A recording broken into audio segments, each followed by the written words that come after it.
ঝাল ঝাল চিকেন কষা খেতে অসম্ভব মজা লাগে। হ্যালো এভরিওয়ান, আসসালামু আলাইকুম। কেমন আছেন সবাই?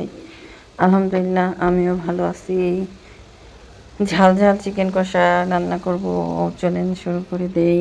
এই তো প্রথমে মশলা দিয়ে দিলাম, পেঁয়াজ কুচিও দিয়ে দিলাম।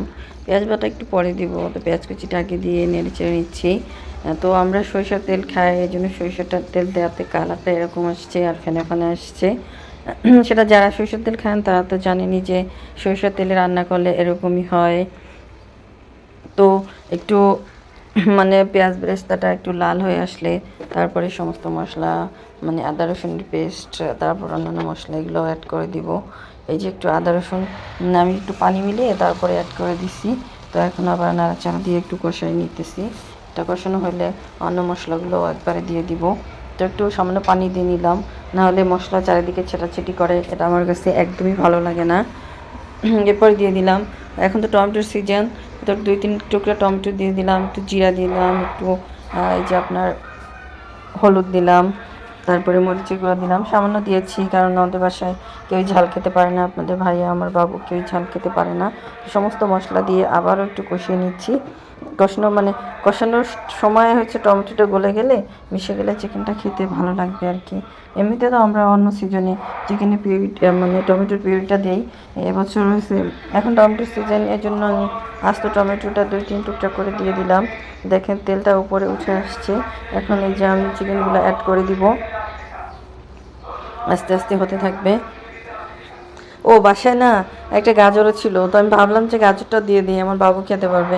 এমনিতে বাবুকে আমি গাজর খাওয়াতে পারি না, তো ভাবলাম যে চিকেনের সাথে গাজরটা দিয়ে দেখি আজকে।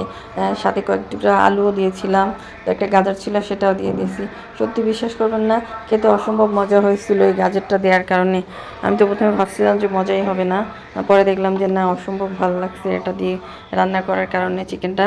তো বারে বারে নেড়ে চেড়ে একটু কষিয়ে নিচ্ছিলাম আর কি। এরপরে আবার একটু সরা দিয়ে ঢেকে দিয়েছি ভালোভাবে। আমি চিকেন আসলে এটা ওই যে পাকিস্তানি চিকেন, তো এটা অনেক নরম থাকে, আমি এই জন্য এটা বেশি পানি দেই না।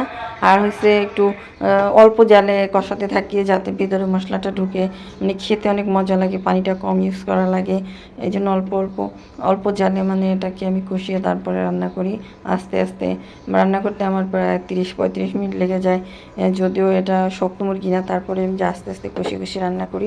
দেখেন চিকেন কালারটা অসম্ভব সুন্দর আসছে, তাই না? খেতেও সেদিন অনেক মজা হয়েছিল, বিশ্বাস করে না পুরা।